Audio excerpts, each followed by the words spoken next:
Oh itu nyindir kita luar biasa. Kita sekarang takut disebut kafir, takut.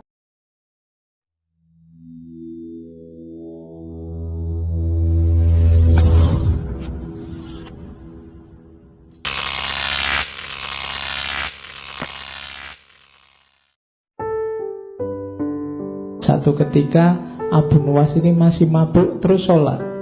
Imamnya membaca Al-Kafirun, Qul ya ayyuhal kafirun. Itu jawab Abu Nuwas. Terus dia jawab labbaik. Jadi kan itu, katakan wahai orang kafir itu, yo aku ngono. Yo. Oh itu nyindir kita luar biasa. Kita sekarang takut disebut kafir, takut. Abu Nuwas malah, yo aku kafir ngono. Jadi katakan wahai qul ya ayyuhal kafirun, dia malah jawab. Ya.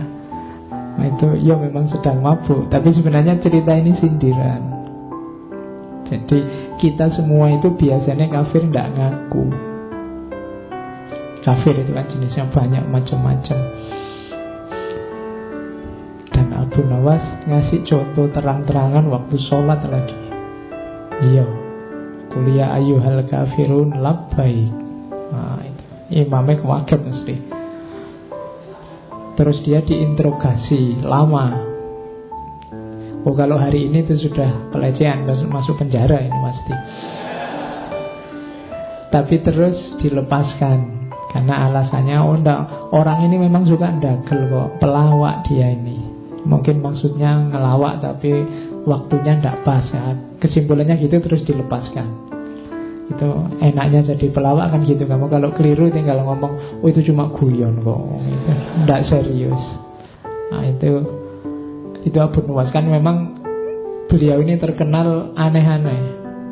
Karena ada cerita satu ketika dia teriak-teriak, ini loh Abu Nuwas, aku orang yang tidak suka kebenaran, aku orang yang cinta fitnah, dan aku orang yang lebih kaya dari Allah.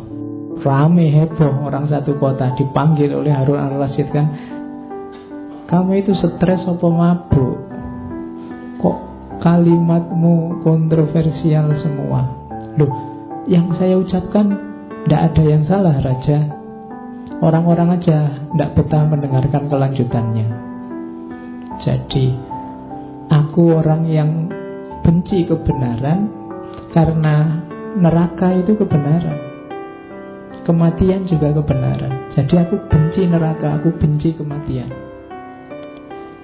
Aku cinta fitnah, kan ada ayatnya, amwalukum wa auladukum fitnah. Anak-anak kecil kan ya fitnah. Jadi aku cinta fitnah itu maksudnya aku suka punya duit banyak, aku suka anak-anak. Lah tapi kok bisa kamu lebih kaya dari Allah? Loh saya punya anak, Allah enggak punya. Ya kan, Allah kan lam yalid wa lam yulad. Iya. Jadi itu pinternya Abu Nuwas kalau ngomong. Karena ada cerita juga dia suatu ketika bikin fatwa, barang siapa sholat dilarang rukuk dan sujud.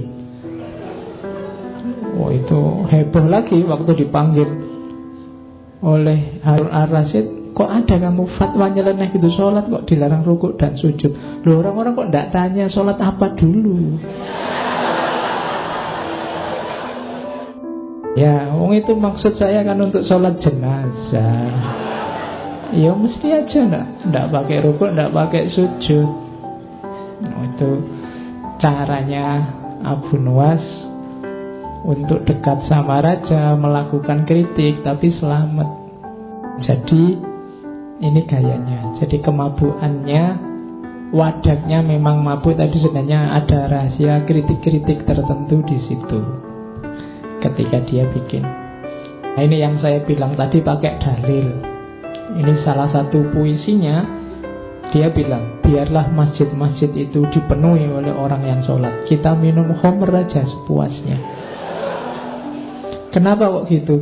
Tuhan pun tak pernah mengatakan neraka wil bagi pemabuk, tapi Tuhan justru berfirman neraka wel bagi orang yang sholat.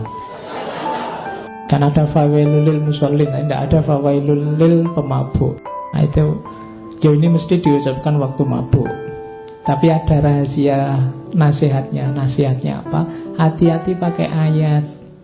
Kadang-kadang saya bilang tadi, kita sering menjustifikasi kesalahan-kesalahan kita dengan ayat, dengan cara meletakkan ayat tidak pada tempatnya. Ayatnya untuk apa, kita pakai untuk apa. Kalau bisa semacam itu, kita mending tidak usah sholat. Sholat malah masuk neraka. Malah ayat yang tegas bilang bahwa pemabuk masuk neraka tidak ada. Kalau celaan pada pemabuk beberapa ayat. Nah, ini kan sindirannya Abu Nuwas pada orang yang pakai dalil. Dalil yang tidak sekedar pakai dalil, harus pas digunakan di ruang dan waktu dan kasus yang pas. Karena kalau tidak nanti kita melakukan apa, pakai dalil apa, padahal dalil itu tidak untuk itu. Kayak kamu misalnya dzalikal kitabu la raiba fihi, kitabu ya maksudnya Al-Qur'an, jangan kok pegang bukumu. Dzalikal kitabu la raiba fihi, kitabku ini, bukuku ini, tidak diragukan lagi, itu ngawur. Wong itu ayatnya untuk Al-Qur'an. Jadi hati-hati pakai ayat, pakai dalil. Setiap dalil ada ruang, waktu, dan konteksnya. Sama kayak sindirannya Abu Nuwas ini. Kita kan sering pakai fawailul lil musallin. Cuma kan itu tidak bisa dipotong. Alladzina hum an sholatihim sahun. Orang-orang yang sudah sholat tapi lalai. Sholat tapi lalai, jangan-jangan makomnya mirip pemabuk yang disebut oleh Abu Nuwas tadi. Terus. Nah, ketika orang tanya Abu Nuwas, syairmu hampir semua isinya khomer aja. Maksudnya khomer itu minuman itu toh. Abu Nuwas bilang, siapa yang bilang? Makna khomer telah muncul tersamar, lalu ia hilang dalam ketidakpastian. Saat dicoba dijauhkan dari tatapan pelupuk mata, seketika itu terputus khayal tentangnya. Karena ingkar terhadap keyakinan, keraguan itu datang, sehingga akan kau lihat nyata selama tidak menggunakan mata kepala. Jadi ini menegaskan tadi bahwa syair-syair yang memprovokasi orang untuk mabuk dan macam-macam tadi, memaknainya tidak harus letterlock terus ayo minum minuman keras. Jadi simbolnya bisa macam-macam, wong itu samar kok. Khomer itu kan simbol bagi kemabukan. Mabuk itu bisa macam-macam. Kamu bisa mabuk dunia, kamu bisa mabuk harta, kamu banyak hal bisa membuatmu mabuk. Tidak cuma khomer. Wong kamu naik bis ngadep belakang aja bisa mabuk. Ya, makanya maknanya samar, tidak tegas. Ya silahkan ditafsirkan sesuai situasimu masing-masing. Tapi memang konotasi khomernya sangat terasa. Dia sering dan banyak pakai kata-kata khomer. Makanya syair-syairnya disebut khomriyan. Nah, itu pinternya Abu Nuwas. Terus ada pelajaran dari situasi seorang Abu Nuwas. Jadi Abu Nuwas ini memang sebelum tobat itu poros hidupnya adalah ingin senang-senang. Cuma ada rahasia di situ. Apa sih kesenangan itu? Kesenangan itu muncul kalau seseorang melakukan sesuatu secara total.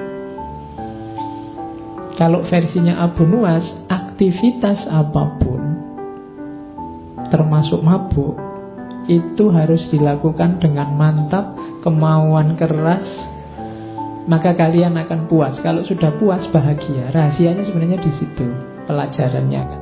Jadi bahkan mabuk saja kalau diseriusi sedemikiannya ternyata bisa membahagiakan. Ya maksudnya apalagi perbuatan-perbuatanmu yang baik, apalagi kamu belajar, apalagi kamu sekolah, apalagi kamu kuliah. Kalau kamu lakukan sepenuh hati dengan mantap, sungguh-sungguh, totalitas, akan kalian rasakan manfaatnya. Jangankan yang baik-baik, wong yo sekedar mabuk saja bisa membuat orang bahagia, apalagi kebaikan-kebaikan. Nah, kunci nasihatnya di situ sebenarnya. Abu Nuwas ini seolah-olah sangat total dalam kemabukannya, tapi pelajarannya bukan di mabuknya, tapi di totalnya. Jadi lakukan segala sesuatu dengan total. Jangan setengah-setengah. Kalau ingin berjuang, ya berjuanglah secara total. Ingin belajar, belajar secara total. Kalian mahasiswa ada tugas bikin makalah, bikin secara total. Biar tidak menyesal, biar kamu puas. Jadi nasihatnya di situ, totalitas, bahkan dalam kemabuan.